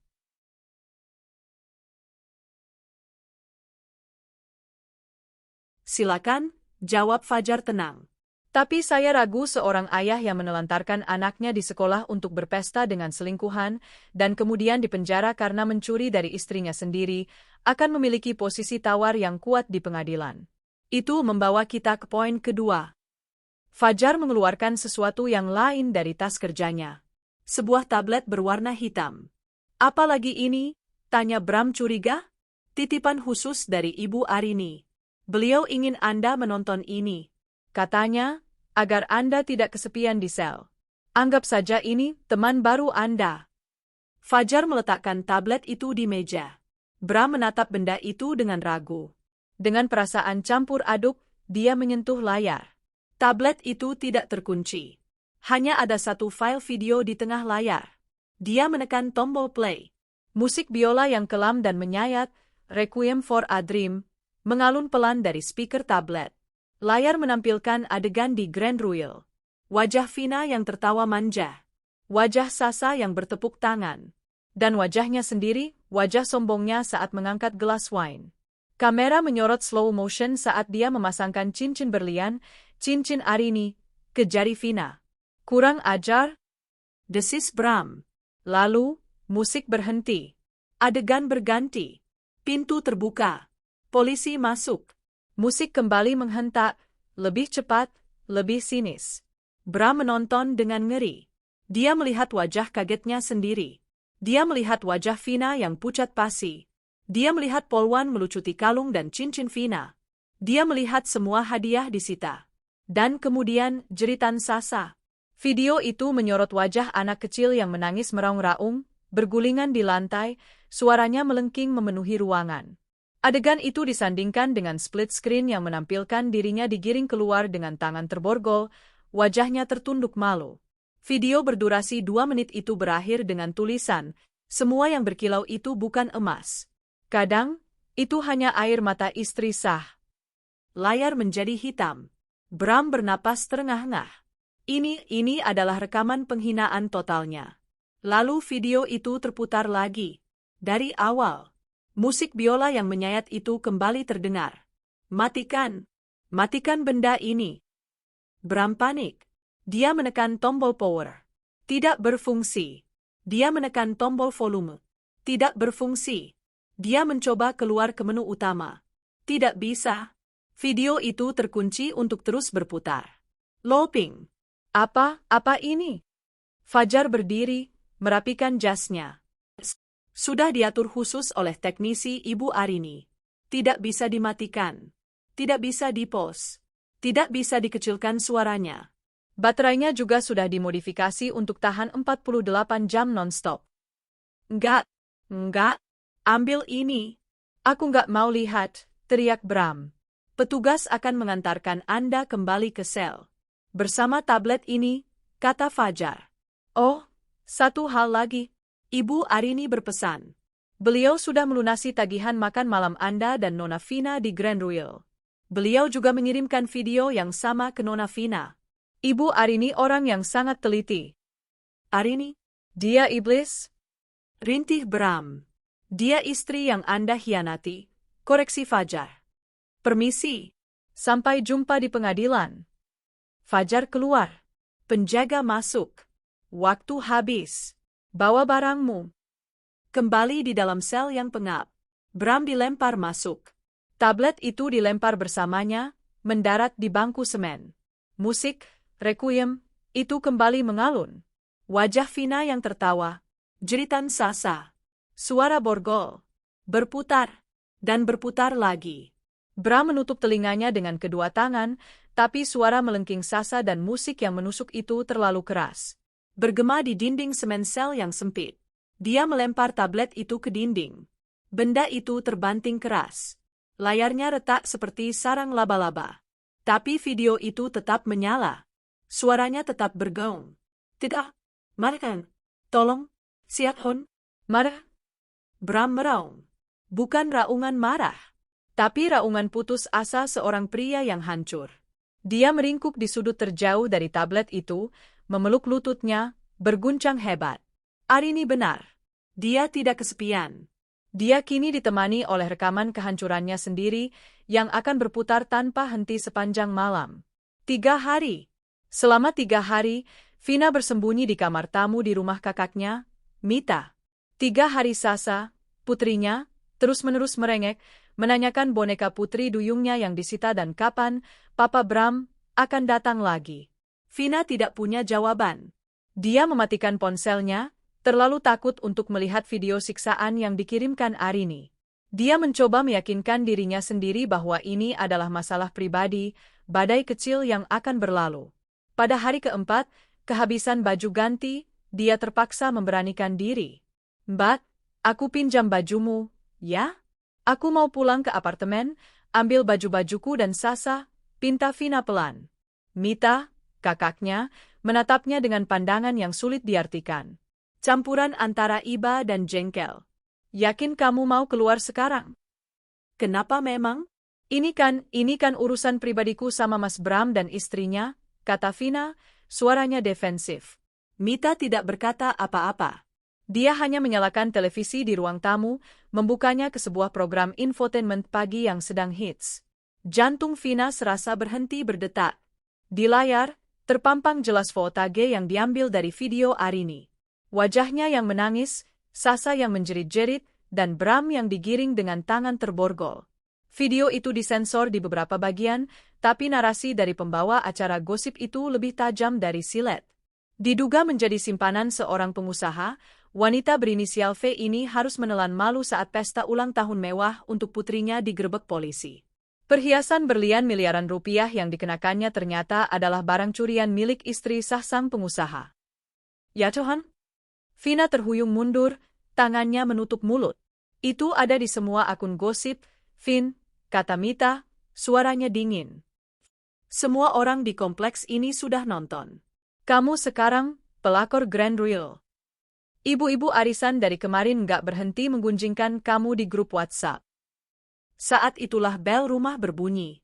Ibu RT, diantar dua tetangga lainnya, berdiri di depan pintu. Wajah mereka penuh penghakiman. "Permisi, Mbak Mita. Maaf, kami mau bicara sama adiknya." "Ya," kata Bu RT, matanya menatap Vina dari atas ke bawah dengan tatapan menghina. "Ada apa, Bu?" tanya Mita, mencoba menghalangi. "Kami mewakili warga. Kami," terus terang, resah. "Sejak video itu viral, kompleks kita jadi sorotan. Banyak wartawan mondar-mandir. Kami tidak mau lingkungan kami tercemar karena ada warga yang, ya, begitulah, terlibat kasus perebutan suami orang dan barang curian. Tolong jaga ucapan Anda, Bu RT," pekit Vina, gemetar. "Loh, itu kan yang ada di video," timpal tetangga yang lain. "Malu, Mbak. Punya anak kok diajari merampas hak orang lain. Pantas saja nangisnya meraung-raung begitu, barangnya barang haram." Penghinaan itu terlalu telat. Vina tidak bisa bernapas. Dia membanting pintu, mengabaikan teriakan kakaknya. Dia berlari kembali ke kamar, mengunci diri. Dia hancur. Arini tidak hanya mengambil Bram dan perhiasannya. Dia telah mengambil harga dirinya. Dia mengambil nama baiknya. Dia telah mengubahnya menjadi tontonan publik, bulan-bulanan tetangga. Seperti yang diinginkan Arini, Vina dan anaknya kini terpenjara di dalam rumah, tidak bisa keluar karena malu yang tak tertanggungkan. 3 minggu kemudian, Pengadilan Negeri Jakarta Selatan. Pintu ruang tahanan terbuka, dan Bramantio digiring keluar oleh 2 penjaga. Penampilannya adalah bayangan menyedihkan dari pria flamboyan yang dulu. Dia telah menghabiskan 3 minggu di neraka. Malam pertama dan kedua, dia disiksa oleh video yang berputar tanpa henti. Setelah baterai tablet itu akhirnya mati, keheningan terasa lebih menakutkan. Dia dipindahkan ke sel tahanan umum, tempat di mana status suami istri sah tidak berarti apa-apa. Sebagai tahanan kasus receh, pencurian dari istri yang masuk tanpa uang sepeser pun, dia menjadi target empuk para preman sel. Dia kurus, matanya cekung, rambutnya acak-acakan, dan ada memar-samar di tulang pipinya yang tidak bisa ditutupi. Dia bukan lagi Bram yang angkuh. Dia adalah pesakitan yang putus asa. Sidang kasus pencurian dan penggelapannya dimulai hari itu. Dia duduk di kursi terdakwa, kepalanya tertunduk. Pengacara yang ditunjuk negara di sampingnya hanya bisa menepuk bahunya pelan. Kasusnya terlalu jelas. Bukti terlalu kuat. Sidang akan segera dimulai, kata panitera. Saat itulah pintu utama ruang sidang terbuka. Arini Wijaya masuk. Ruangan itu seolah membeku. Jika Bram adalah gambaran kehancuran, Arini adalah kebalikannya. Dia mengenakan dress code pengadilan yang formal, sebuah blazer putih gading yang dipadukan dengan rok pensil hitam, rambutnya disanggul modern yang rapi. Dia berjalan tegak, high heels-nya mengetuk lantai marmer dengan irama yang mantap dan penuh kuasa. Dia tidak datang sebagai korban yang menangis. Dia datang sebagai pemenang. Dia duduk di kursi pelapor, tepat di seberang Bram, didampingi oleh Fajar. Mata Bram terangkat. Untuk pertama kalinya dalam 3 minggu, dia melihat istrinya. Kecantikannya, kekuatannya, auranya, semua yang dulu dia anggap remeh, kini tampak seperti gunung yang tak terjangkau. "Rin?" desisnya, suaranya parau. "Arini, tolong, aku minta maaf." Arini menoleh. Dia menatap Bram. Tatapannya bukan lagi tatapan istri yang marah atau terluka. Itu adalah tatapan seorang CEO yang sedang meninjau karyawannya yang gagal. Dingin, datar, dan penuh perhitungan. Dia tidak mengatakan apa-apa. Dia hanya mengalihkan pandangannya kembali ke hakim yang baru saja masuk. Penolakan tanpa kata itu menghancurkan sisa-sisa harapan Bram. Sidang berjalan cepat. Jaksa penuntut umum membacakan dakwaan. Pasal 367 dan 372 KUHP. Bukti-bukti dihadirkan, BAP, sertifikat berlian, rekaman video penggerebekan yang kini menjadi bukti resmi negara. Bram hanya bisa menunduk. Saya mengaku salah, Yang Mulia, cicitnya. Terdakwa mengakui perbuatannya, kata hakim. Sidang akan kita lanjutkan minggu depan dengan agenda mendengarkan tuntutan jaksa. Hakim mengetuk palu. Sidang pidana hari itu selesai. Bram merasa sedikit lega. Setidaknya, siksaan melihat Arini sudah berakhir. Tapi dia salah. Saat penjaga hendak membawanya kembali ke ruang tahanan, Fajar berdiri. "Permisi, Yang Mulia, Tuan Jaksa, dan Majelis Hakim." Dengan hormat, sebelum terdakwa meninggalkan ruangan. Semua mata menoleh pada Fajar. "Sebagai kuasa hukum dari Ibu Arini Wijaya, saya juga ingin melaksanakan tugas saya dari Pengadilan Agama," lanjut Fajar, suaranya lantang dan jelas. Dia berjalan ke arah Bram, yang menatapnya bingung. "Pak Bramantio," kata Fajar. "Bersamaan dengan sidang pidana Anda hari ini, dengan ini, secara resmi saya sampaikan panggilan sidang perceraian dari Pengadilan Agama yang telah didaftarkan oleh Ibu Arini 3 minggu lalu." Fajar menyerahkan amplop coklat tebal itu ke tangan Bram yang terborgol. Pukulan telak itu mendarat tepat di ulu hati. Bram menatap amplop itu, lalu ke wajah Arini. Jadi ini rencananya. Ini adalah Coupe de Grace yang telah dia siapkan. Di hari yang sama dia diadili sebagai penjahat, di ruangan yang sama, di depan hakim dan jaksa, dia juga dicap sebagai suami gagal yang diceraikan. Dia tidak diberi jeda. Tidak diberi ruang untuk bernapas. "Arini," rintih Bram, lututnya lemas. Arini akhirnya berdiri. Dia menatap suaminya, atau lebih tepatnya, mantan suaminya, untuk terakhir kalinya. "Semoga kamu punya banyak waktu untuk merenung di dalam sana, Mas," katanya pelan, namun suaranya terdengar jelas di ruangan yang hening itu. "Memikirkan di mana letak kesalahanmu." Dia berbalik, tidak menunggu jawaban. Dengan langkah yang sama mantapnya, dia berjalan keluar dari ruang sidang, meninggalkan Bram yang terduduk di lantai.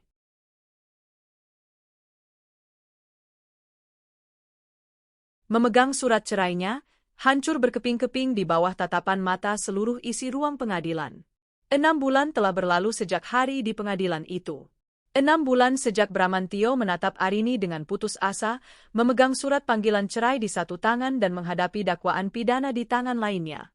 Bagi Bram, 6 bulan itu adalah perjalanan menembus neraka. Terkurung di balik jeruji besi, dia bukan lagi pria tampan yang dipuja. Dia adalah tahanan nomor 307, seorang pria yang kehilangan segalanya karena kesombongan dan kebodohannya. Hari-harinya diisi dengan penyesalan yang terlambat dan kenyataan pahit bahwa tidak ada seorang pun yang menjenguknya. Vina telah menghilang, keluarganya sendiri malu mengakuinya. Bagi Vina, 6 bulan itu adalah pengasingan sosial. Julukan, pelakor Grand Ruil, menempel padanya seperti aspal panas. Dia terpaksa pindah dari apartemennya, membawa Sasa kembali ke rumah orang tuanya di kampung, hidup dalam gunjingan tanpa henti. Video penghinaannya telah menjadi legenda urban di akun-akun gosip. Namun bagi Arini, 6 bulan itu adalah proses detoksifikasi. Pagi itu adalah hari Sabtu. Tidak ada lagi aroma kopi basi dan rokok yang tercium dari ruang kerja Bram yang dulu berantakan. Rumah itu kini harum oleh wangi bunga sedap malam dan aroma pankek pisang yang sedang dibuat Arini. "Rian, sarapan siap," panggil Arini dari dapur terbukanya yang modern. Terdengar derap langkah kaki kecil di tangga marmer. Rian, kini jauh lebih ceria dan berisi, berlari dan memeluk pinggang ibunya. "Wah, pankek! Mama bikin yang bentuk dinosaurus." "Tentu saja. Terek spesial untuk jagoan Mama," kata Arini, tertawa sambil membalik pankek di wajan. Dia menatap putranya. 6 bulan tanpa figur ayahnya yang toksik telah mengubah Rian. Anak yang dulu sering murung dan cemas itu kini lebih percaya diri. Nilai-nilainya di sekolah membaik, dan dia baru saja memenangkan juara pertama lomba menggambar di sekolahnya. Foto Rian memegang piala itu terpajang di kulkas. Arini hadir di acara itu, duduk di barisan depan, bertepuk tangan paling keras. Dulu, acara-acara sekolah seperti itu selalu Arini hadiri sendirian, dengan alasan Bram sedang sibuk atau malas. Sekarang Arini sadar, Bram tidak pernah sibuk, dia hanya tidak peduli. Nanti siang jadikan, kita ke planetarium," tanya Rian, mulutnya penuh pankek. "Jadi, dong. Setelah Mama selesai meeting sebentar." "Jam 11 Mama sudah selesai, kita langsung berangkat." "Mama kerja lagi? Ini kan Sabtu," Rian sedikit cemberut. Arini berjongkok, menyejajarkan matanya dengan Rian. "Iya, sayang. Mama ada video call penting. Tapi Mama janji, cuma 1 jam. Habis itu, Mama 100% punya Rian. Mama kerja keras ini kan untuk Rian. Untuk kita?" Rian tersenyum. "Oke, Rian tunggu sambil main game." Arini tersenyum. Dia telah menata ulang prioritasnya. Perusahaannya, AJ Consulting, memang sedang meroket. Tanpa ada benalu yang terus-menerus menggerogoti keuangannya untuk proyek-proyek fiktif atau gaya hidup mewah, arus kas perusahaan menjadi sangat sehat. Pagi itu, dia akan menandatangani kontrak akuisisi dengan sebuah firma konsultan di Singapura, ekspansi internasional pertama yang selalu dia impikan. Pukul 10, Arini duduk di ruang kerjanya. Rapat virtual berjalan lancar. Mitra bisnis dari Singapura terkesan dengan ketajaman dan visinya. "Kami sangat terkesan, Bu Arini. Anda berhasil membalikkan keadaan perusahaan Anda dalam 6 bulan terakhir. Ini pencapaian yang fenomenal," kata CEO dari Singapura. Arini tersenyum tipis. "Saya hanya memotong aset-aset yang tidak produktif, Tuan Lee. Setelah itu, semuanya berjalan jauh lebih ringan." "Selamat, kontrak akan kami kirimkan. Senang berbisnis dengan Anda." Panggilan ditutup. Arini memutar kursinya, menatap Jakarta dari jendela kacanya. Dia berhasil. Dia tidak hanya bertahan, dia berkembang. Dia membuktikan bahwa dia bukan hanya tidak jatuh, tapi dia terbang jauh lebih tinggi setelah melepaskan beban mati itu. Ponselnya bergetar. Pengingat dari Fajar. "Rin, sidang vonis jam 2 siang ini. Kamu jadi datang?" Arini menatap pengingat itu. Sidang vonis. Hari ini adalah penentuan nasib Bram. Setelah berbulan-bulan persidangan yang melelahkan, di mana Bram akhirnya hanya bisa pasrah dan mengakui segalanya, hari ini hakim akan mengetuk palu. Proses perceraian mereka sendiri sudah selesai 2 bulan lalu. Pengadilan agama mengabulkan semua tuntutannya. Hak asuh penuh Rian jatuh ke tangannya, tanpa kewajiban memberi akses pertemuan pada Bram tanpa pengawasan ketat. Harta Gonogini? Perjanjian pranikah telah melindungi setiap asetnya. Bram keluar dari pernikahan itu tanpa membawa apa-apa, selain baju yang menempel di badannya saat ditangkap. Arini membalas pesan Fajar. "Saya tidak datang, Jar. Terlalu sibuk. Kirimkan saja hasilnya nanti. Saya mau ajak Rian ke planetarium." Dia menutup ponselnya. Dia tidak perlu ada di sana.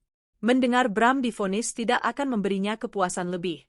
Kepuasan sejatinya ada di sini, di ruang kerjanya yang sukses, dan di ruang bermain di mana putranya sedang tertawa. Pukul 3 sore. Di ruang sidang pengadilan negeri yang panas, Bramantio berdiri di depan majelis hakim. Wajahnya tirus, matanya kosong. Rompi tahanan oranye itu tampak kebesaran di tubuhnya yang menyusut.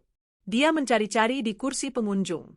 Berharap, entah keajaiban apa, Arini akan datang. Tapi kursi itu kosong. Terdakwa Bramantio, suara hakim ketua menggema, setelah mempertimbangkan semua fakta persidangan, kesaksian, dan barang bukti. Majelis hakim menyatakan bahwa terdakwa terbukti secara sah dan meyakinkan bersalah melakukan tindak pidana penggelapan dalam keluarga dan pencurian sebagaimana diatur dalam pasal 372 dan 367 Kitab Undang-Undang Hukum Pidana. Bram menelan ludah, tenggorokannya kering. Perbuatan terdakwa telah mencederai martabat institusi pernikahan, merugikan secara material dan imaterial pihak pelapor, dan secara tidak langsung telah menelantarkan anak kandungnya sendiri demi membiayai gaya hidup dengan wanita lain. Hal-hal yang memberatkan, terdakwa berbelit-belit di awal persidangan dan tidak menunjukkan penyesalan yang tulus. Hakim mengambil jeda sejenak, menatap Bram dengan tajam. Majelis hakim memutuskan, menjatuhkan pidana penjara kepada terdakwa Bramantio selama 4 tahun, dipotong masa tahanan. Tok, tok, tok, palu diketuk. Lutut Bram lemas. 4 tahun. Hidupnya akan dihabiskan di balik jeruji besi selama 4 tahun ke depan. Dia ambruk di kursinya, menangis tanpa suara. Di saat yang bersamaan, di planetarium, Arini sedang memeluk Rian. Keduanya menatap ke langit-langit kubah yang memproyeksikan gugusan bintang Bima Sakti. Indah banget ya, Ma. Bisik Rian, matanya berbinar takjub. Ponsel Arini bergetar di dalam tasnya. Sebuah pesan masuk dari Fajar. 4 tahun penjara. Arini membaca pesan itu sekilas, lalu mematikan notifikasinya. Dia memasukkan kembali ponselnya ke tas.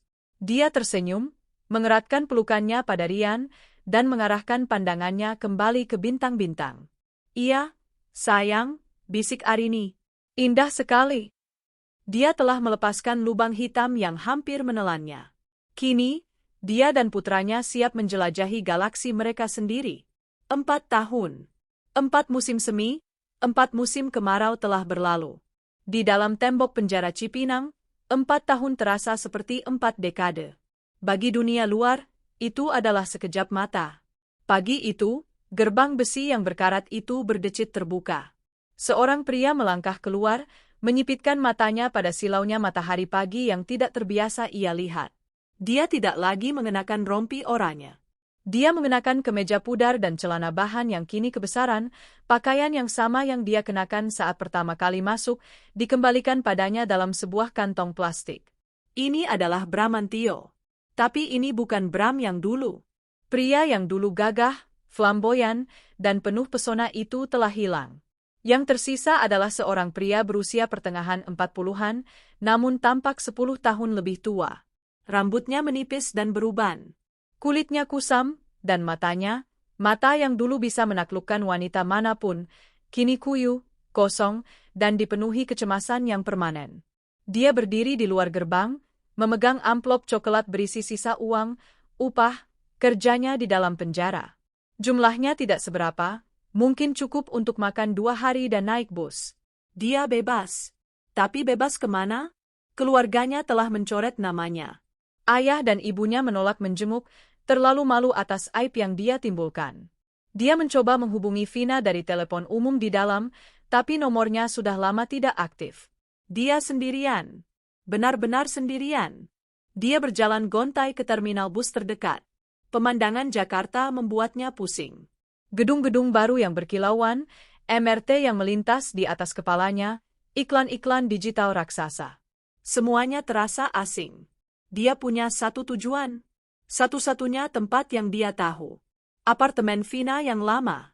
Mungkin saja, Vina masih di sana. Mungkin Vina akan memaafkannya.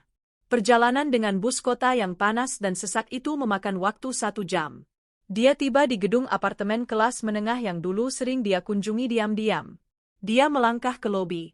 Permisi, saya mau bertemu Vina di unit 1508, katanya pada resepsionis. Resepsionis muda itu mengerutkan kening, mengecek komputernya. Vina? Nggak ada, Pak. Nama itu di unit 1508. Unit itu sudah 4 tahun ini ditempati keluarga lain. Atas nama Bapak Cipto. 4 tahun? Dia pindah? Kemana? Tanya Bram, panik. Nggak tahu, Pak. Kami nggak simpan data. Bram terduduk di sofa lobi yang keras. Habis sudah. Vina telah menghilang. Tentu saja dia menghilang. Siapa yang mau menunggu seorang narapidana kasus pencurian dari istri? Hanya ada satu nama tersisa. Satu harapan terakhir yang paling mustahil. Arini. Di belahan lain Jakarta, di sebuah penthouse yang menghadap langsung ke jantung kota, Arini sedang mengikat dasi. Bukan dasinya sendiri, tapi dasi seragam sekolah putranya. Mama, kekencengan, protes Rian, yang kini sudah berusia 11 tahun, tumbuh menjadi remaja tanggung yang tampan dan percaya diri. Maaf, sayang, Arini tertawa, melonggarkan simpulnya. Kamu sekarang lebih jago pakai dasi daripada Mama. Sudah siap? Nanti telat. Rian menyambar tas punggungnya. Oh ya, Emma, lusa ada pertandingan basket antar sekolah. Mama nonton, kan? Mama janji. Pasti. Mama akan duduk di barisan paling depan, teriak paling kencang. Sekarang, ayo berangkat. Arini mengantar Rian ke lobi, di mana mobil dan sopir barunya sudah menunggu. Dia mengecup kening putranya. Belajar yang baik. Love you. Love you too, Emma. Arini memperhatikan Rian masuk ke dalam mobil. Hatinya penuh. Hidupnya sempurna. AJ Consulting kini telah merambah ke Singapura dan Kuala Lumpur.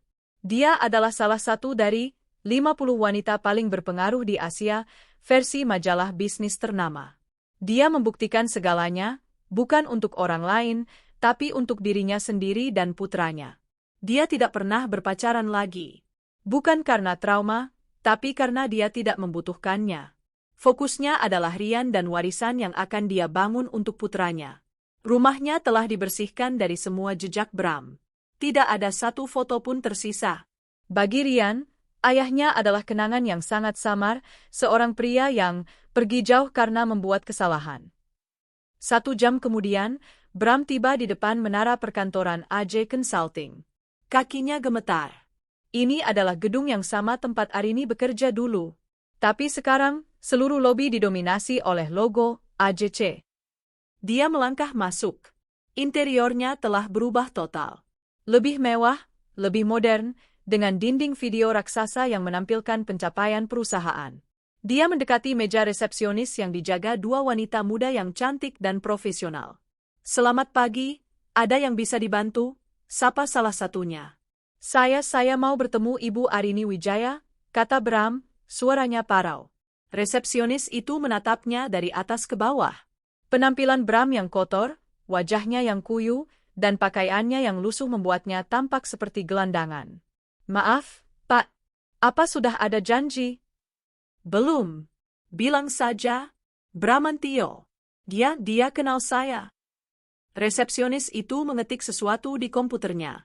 Alisnya terangkat. Maaf, Pak. Nama Bapak tidak ada dalam daftar tamu. Dan Ibu Arini Wijaya saat ini sedang tidak di tempat. Beliau sedang ada perjalanan bisnis di Singapura selama seminggu. Bram bergumam. Tentu saja. Apa ada pesan yang ingin ditinggalkan? Bram menatap berkeliling. Di dinding, terpampang foto Arini dalam ukuran besar. Foto resmi sebagai CEO. Dia cantik, kuat, dan terlihat sangat bahagia. Di sampingnya, ada foto Rian yang tersenyum lebar, memegang piala. Dia sadar. Dia tidak punya tempat di sini. Dia bukan siapa-siapa lagi. Dia telah dihapus, diganti, dan dilupakan. Arini bahkan tidak ada di negara yang sama saat dia dibebaskan. Betapa tidak pentingnya dia. Pak, tanya resepsionis itu lagi. Bram berbalik, tidak berkata apa-apa. Dia berjalan keluar dari lobi yang dingin itu, kembali ke trotoar yang panas. Di sudut jalan, dia melihat sebuah warung tegal. Dia masuk, memesan nasi dan teh tawar. Saat sedang makan, matanya menangkap sosok yang familiar di seberang jalan, sedang memasukkan barang belanjaan ke dalam taksi. Vina? Bukan. Itu Vina versi 10 tahun lebih tua dan 20 kilogram lebih berat. Tapi Bram yakin itu dia. Dia berlari keluar, menyeberang jalan sembarangan, nyaris tertabrak motor. Vina, panggilnya. Wanita itu menoleh. Wajahnya, yang dulu cantik, kini kusam dan lelah. Dia bekerja sebagai kasir di sebuah minimarket tak jauh dari sana. Itu adalah Vina, yang terjebak dalam kehidupan yang tidak pernah dia inginkan. Mata Vina membelalak ngeri saat melihat Bram. Ketakutan, kebencian, dan rasa jijik bercampur jadi satu. Mas Bram? Vina. Ya Tuhan, Vina, aku cari kamu. Pergi, pekit Vina, mundur selangkah. Jangan dekati aku. Kamu perusak hidupku. Vina, tolong, aku nggak punya siapa-siapa. Itu urusanmu, bentak Vina, air matanya mulai menggenang. Gara-gara kamu, hidupku hancur. Aku dan Sasa jadi bahan tertawaan seumur hidup. Gara-gara kamu, Sasa diejek, anak maling, di sekolah. Pergi, atau aku teriak panggil satpam. Vina buru-buru masuk ke dalam taksi dan membanting pintunya. Jalan, Pak. Cepat. Bram hanya bisa menatap taksi itu menjauh, membawanya pergi. Dia kembali sendirian di trotoar yang ramai. Dia menatap gedung AJ Consulting yang menjulang tinggi, lalu menatap taksi yang menghilang di tikungan. Dia telah menghancurkan dua wanita. Satu bangkit menjadi ratu. Satunya lagi jatuh bersamanya ke dalam lumpur. Dan dia adalah raja yang kehilangan kerajaannya, kini menjadi pengemis yang tidak diinginkan siapapun. Karma telah selesai menagih hutangnya. 5 tahun berlalu sejak Bramantio terakhir kali melihat Vina menghilang di tikungan jalan. 5 tahun itu, bagi Arini dan Rian, adalah era keemasan. Bagi Bram dan Vina, itu adalah kejatuhan terakhir yang tak berdasar. Malam itu, ballroom hotel mulia berkilauan. Ratusan tokoh penting, menteri, duta besar, dan para CEO dari seluruh Asia Tenggara berkumpul untuk satu malam penghargaan paling bergengsi, ASEAN Business Leader Awards. Puncak acara malam itu adalah penganugerahan Women CEO of the Year. Dan pemenangnya, ujar sang pembawa acara, membuka amplop, yang telah membawa perusahaannya dari pemain domestik menjadi raksasa konsultan regional, yang mendedikasikan 30% keuntungannya untuk beasiswa pendidikan anak-anak tidak mampu adalah Ibu Arini Wijaya. Tepuk tangan membahana. Arini berdiri. Di usianya yang kini menginjak akhir 40-an, dia tampak lebih memukau daripada kapanpun. Malam itu, dia mengenakan gaun sekuin berwarna emerald green yang elegan. Di lehernya, melingkar kalung safir biru yang jauh lebih megah daripada berlian yang pernah dicuri darinya, sebuah perhiasan yang dia beli sendiri sebagai hadiah atas akuisisi perusahaannya di Vietnam. Dia berjalan ke atas panggung, langkahnya mantap, senyumnya tenang dan penuh kuasa. Dia menerima piala kristal itu. Di barisan depan, seorang pemuda tampan berusia 16 tahun menatapnya dengan mata berbinar penuh kebanggaan. Rian. Terima kasih. Suara Arini terdengar jelas dan tenang di seluruh ruangan. 9 tahun yang lalu, saya belajar sebuah pelajaran berharga. Bahwa dalam bisnis, juga dalam hidup, kita harus berani memotong dahan yang mati. Dahan yang beracun. Dahan yang hanya menjadi benalu dan menghisap nutrisi dari batang utama. Orang mungkin akan bilang kita kejam. Tapi membiarkannya tetap di sana adalah kekejaman terhadap diri kita sendiri. Malam ini, saya tidak berdiri di sini sendirian. Matanya beralih ke Rian. Saya berdiri di sini bersama aset saya yang paling berharga. Inspirasi saya. Putra saya, Rian. Rian tersenyum lebar, dan tepuk tangan kembali bergema. Perusahaan saya dibangun di atas puing-puing pengkhianatan, lanjut Arini, suaranya sedikit melembut. Tapi dari puing-puing itu, saya dan putra saya membangun sebuah istana. Pesan saya untuk semua wanita di luar sana, jangan pernah takut untuk menjadi ratu di istana yang kalian bangun sendiri. Terima kasih. Di saat yang bersamaan, di lorong gelap di belakang sebuah pasar induk yang becek, hujan turun dengan deras. Seorang pria kurus, dengan janggut tak terurus dan pakaian compang-camping, meringkuk di bawah emperan toko yang sudah tutup. Batuknya terdengar kering dan menyakitkan. Itu Bramantio. Setelah ditolak oleh Vina, hidupnya terjun bebas. Tanpa keahlian, tanpa koneksi, dan dengan catatan kriminal, tidak ada yang mau mempekerjakannya. Dia berakhir di jalanan, menjadi pemulung, tidur di mana saja dia bisa menemukan tempat berteduh. Dia mengaduk-aduk tumpukan sampah basah, mencari sisa nasi bungkus. Tangannya yang kotor meraih selembar koran yang basah kuyup untuk menutupi tubuhnya yang menggigil. Sebuah gambar di halaman depan koran itu menarik perhatiannya. Foto seorang wanita cantik memegang piala. Di sampingnya, seorang remaja tampan. Judulnya, Arini Wijaya, Ratu Baru Bisnis Asia Tenggara. Bram menatap foto itu. Foto Arini dan Rian, putranya. Sudah begitu besar. Tampan. Sukses. Terlihat bahagia. Dia menatap wajah Arini yang bercahaya. Lalu dia melihat pantulan wajahnya sendiri di genangan air comberan di depannya. Wajah seorang tua, penyakitan, dan kalah. Dia meremas koran itu. Bukan marah. Dia sudah tidak punya tenaga untuk marah. Yang dia rasakan hanyalah penyesalan yang begitu pekat, begitu dingin, hingga membekukan sumsumnya. Dia telah menukar istana dengan pesta satu malam. Dia telah menukar seorang ratu dan seorang pangeran dengan kehampaan. Bramantio menundukkan kepalanya di antara lututnya yang kurus, menangis tanpa suara di tengah derasnya hujan, menjadi satu dengan sampah dan kegelapan malam. Di sebuah rumah kontrakan sempit di pinggiran Bekasi. Vina baru saja pulang kerja shift malam dari minimarket. Dia membuka pintu, disambut oleh keheningan. Di meja makan, sepiring nasi dengan sepotong tempe sudah dingin. Pintu kamar di depannya terbuka. Sasa, putrinya yang kini berusia 14 tahun, keluar. Wajahnya cemberut, riasannya berantakan. Baru pulang? Aku minta uang, kata Sasa ketus. Uang apa lagi? Uang sekolah baru kemarin ibu bayar, desah Vina, lelah. Aku mau nongkrong sama teman-teman.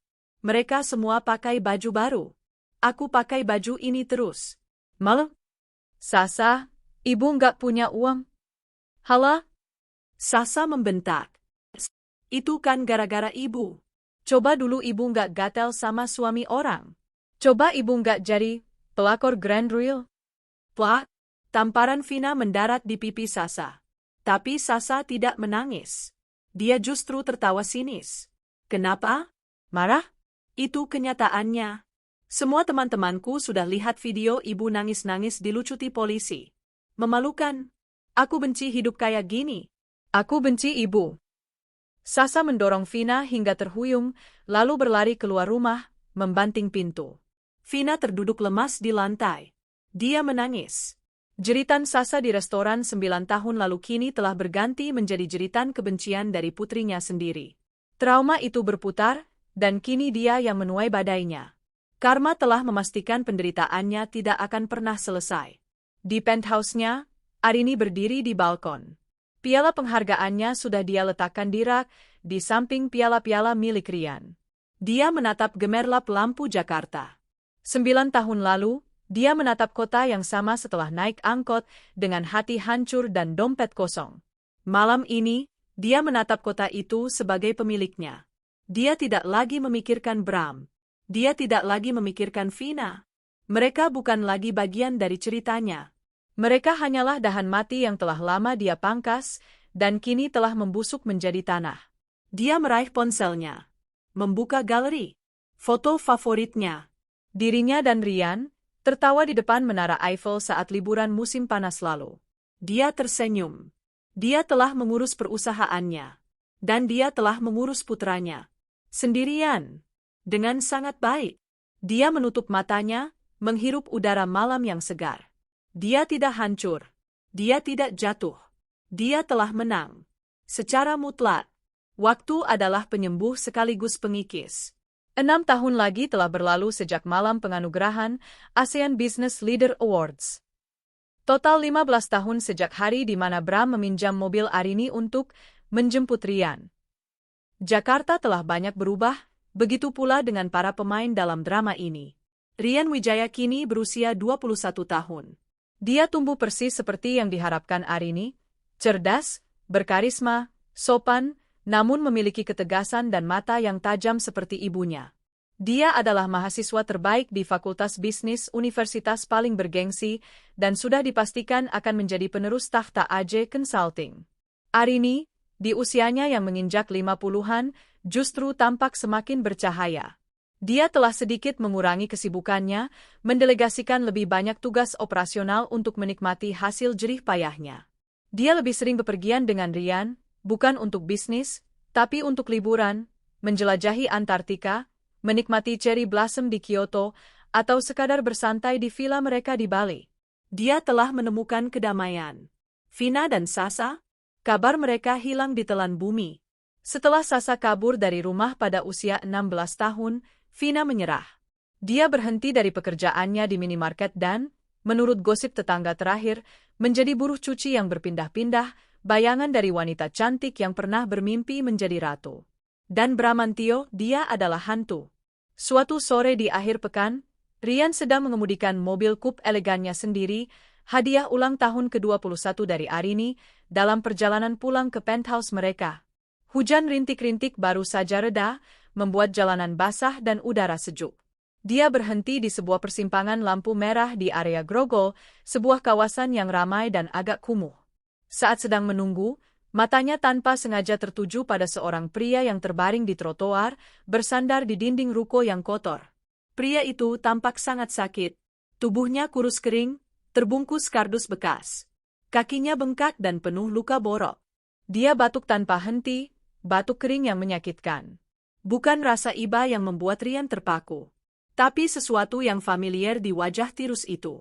Sebuah struktur tulang pipi, bentuk hidung, yang samar-samar dia kenali dari foto-foto lama sekali yang pernah dia lihat sekilas sebelum Arini membersihkan rumah dari masa lalu. Ryan adalah putra Arini. Dia mewarisi kecerdasan dan intuisinya. Lampu berubah hijau. Mobil-mobil di belakangnya mulai membunyikan klakson. Ryan menepikan mobilnya beberapa meter di depan, menyalakan lampu darurat. Dia mengambil dompetnya, mengeluarkan semua uang tunai di dalamnya, sekitar 2 juta rupiah. Dia juga turun ke bagasi, mengambil sebotol air mineral dan 1 kotak biskuit gandum yang selalu disiapkannya untuk camilan. Dia berjalan kembali, mendekati pria itu.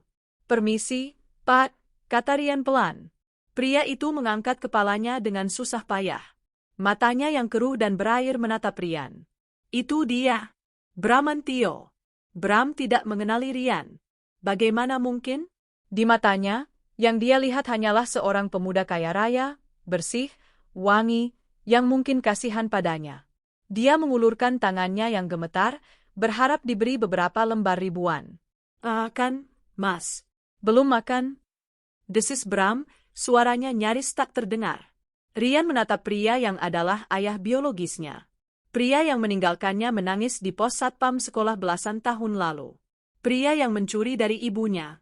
Pria yang menjadi alasan ibunya membangun benteng di sekitar hati mereka. Tidak ada kemarahan. Tidak ada kebencian. Yang Ryan rasakan hanyalah kehampaan. Rasa kasihan yang hambar pada orang asing yang menyedihkan. Dia berjongkok, meletakkan botol air dan biskuit itu di samping Bram. Lalu, dia meletakkan gumpalan uang tunai itu di tangan Bram yang kotor. Tangan Bram gemetar hebat saat merasakan tebalnya uang itu. Matanya membelalak, tidak percaya. Dia menatap Ryan, mencoba fokus. Mas, ini, kebanyakan." "Kenapa?" Ryan menatap lurus ke mata ayahnya.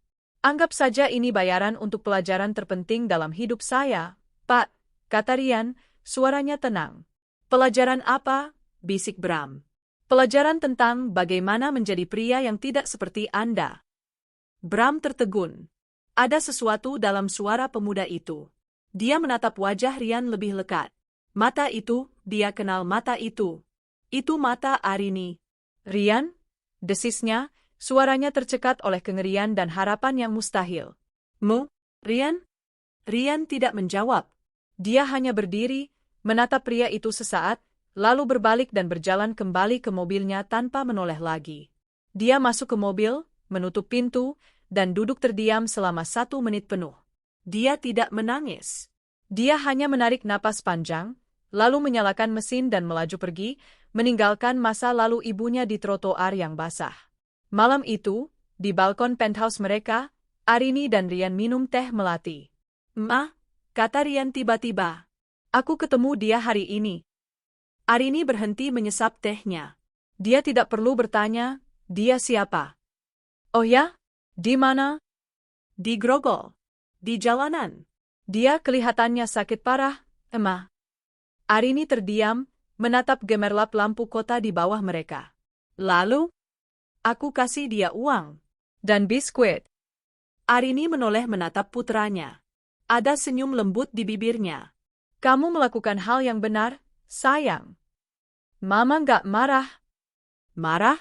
Kenapa Mama harus marah?" Arini meletakkan cangkirnya.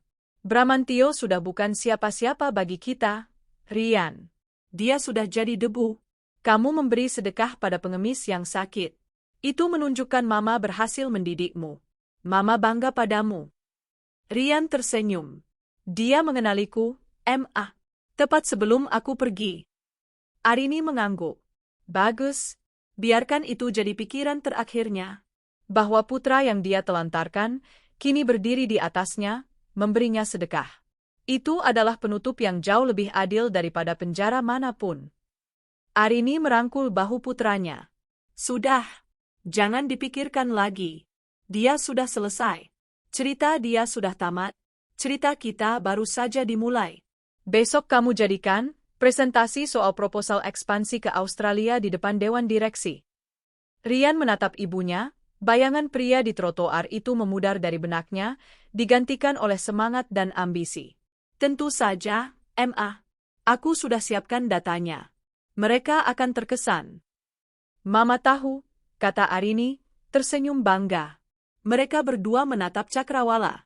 Di bawah sana, di suatu tempat di jalanan yang gelap, sebuah lingkaran karma telah tertutup sempurna, ditutup bukan dengan kemarahan atau balas dendam, tetapi dengan kemurahan hati yang dingin, tindakan terakhir yang menegaskan siapa pemenang sesungguhnya. 1 dekade berlalu sejak pertemuan terakhir Rian dengan ayahnya di trotoar Grogol. Waktu, sekali lagi, telah mengukir ulang lanskap kehidupan mereka.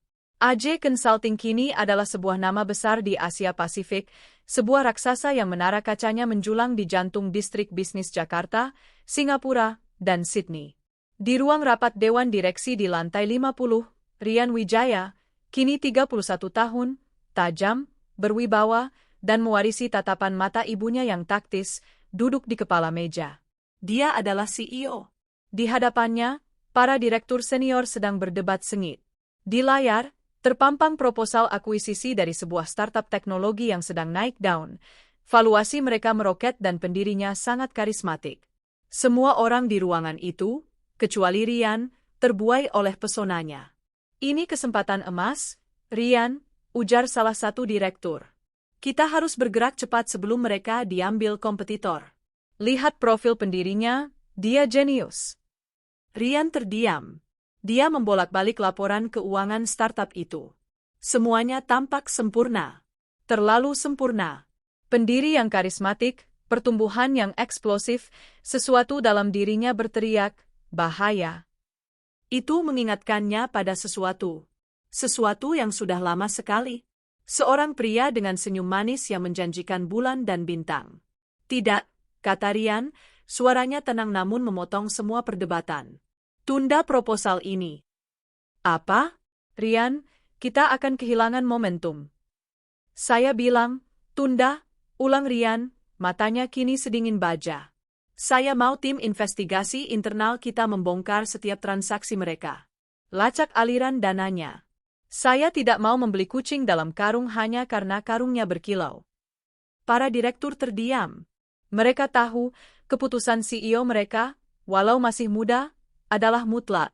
2 hari kemudian, Rian mengunjungi sebuah tempat yang jauh dari gemerlap menara bisnis. Sebuah kompleks sekolah modern yang asri di pinggiran kota. Ini adalah Yayasan Wijaya, pusat pendidikan gratis untuk anak-anak berbakat dari keluarga tidak mampu, yang sepenuhnya didanai oleh Arini. Dia menemukan ibunya di taman baca, dikelilingi anak-anak kecil yang mendengarkannya bercerita. Arini, di usianya yang ke-60, tampak anggun dan damai. Wajahnya memancarkan kebahagiaan yang tidak bisa dibeli dengan uang. "Mama," sapa Rian, duduk di sampingnya. Hei, jagoan Mama. Arini tersenyum, mengakhiri ceritanya dan membiarkan anak-anak kembali bermain. Bagaimana rapatmu? Tumben sang CEO mampir ke tempat pensiunan. Aku hampir membuat kesalahan besar, Emma, kata Rian jujur. Dia menceritakan tentang startup teknologi itu. Semua orang terpesona. Angka-angkanya cantik, pendirinya luar biasa meyakinkan. Tapi instingku menolaknya. Lalu, aku menyuruh timku membongkarnya. Dan Mama benar, Rian menggelengkan kepala. Semuanya palsu. Pertumbuhannya didanai oleh pinjaman ilegal. Angkanya dipoles. Pendiri karismatik itu ternyata menipu investornya sendiri untuk membiayai gaya hidupnya yang luar biasa mewah. Dia mengingatkanku pada cerita Mama. Dia adalah Bramantio versi 2.0. Arini tersenyum tipis. Dan kamu melihatnya? Aku melihatnya, tegas Rian. Aku ingat pelajaran Mama. Jangan pernah percaya pada sesuatu yang terlalu berkilau. Itu hanya akan membutakanmu. Keduanya terdiam sejenak. Rian lalu berbicara lagi, suaranya lebih pelan. Ma, aku menyuruh orangku mengeceknya beberapa tahun lalu. Pria yang digrogol itu. Arini menatap putranya, menunggu. Dia meninggal. Sekitar seminggu setelah aku menemuinya. Di rumah sakit umum. Sendirian. Petugas bilang dia didata sebagai Tuan X tanpa identitas. Tapi di sakunya ada uang 2 juta rupiah dan sebungkus biskuit. Keheningan menyelimuti mereka. Ini adalah titik terakhir dari sebuah cerita yang telah lama terkubur. Dia sudah selesai. Sayang, bisik Arini, menepuk tangan putranya. Ceritanya sudah tamat bahkan jauh sebelum dia meninggal. Yang kamu lakukan hari itu adalah memberinya penutup. Dan yang kamu lakukan di ruang rapat kemarin itu adalah buktinya. Bukti apa, Ma? Arini menatap Rian dengan mata berkaca-kaca, penuh kebanggaan. Bukti bahwa warisanku bukanlah perusahaan ini. Bukan gedung ini. Warisan Mama adalah kamu. Kamu yang mewarisi kekuatanku, tapi tidak mewarisi lukaku. Rian memeluk ibunya. Kamu telah memutus lingkarannya, Rian, kata Arini. Kamu tidak akan pernah menjadi seperti dia. Kamu adalah pria yang membangun istana, bukan benalu yang merobohkannya. Rian mengeratkan pelukannya. Di sekeliling mereka, tawa anak-anak yang bermain di halaman sekolah yayasan terdengar riang. Itu bukan lagi suara jeritan atau tangis kekecewaan. Itu adalah suara masa depan. Di atas puing-puing pengkhianatan 15 tahun lalu, Arini tidak hanya membangun kerajaan bisnis. Dia telah membangun seorang raja. Dan itu adalah balas dendamnya yang paling manis sekaligus kemenangannya yang paling abadi.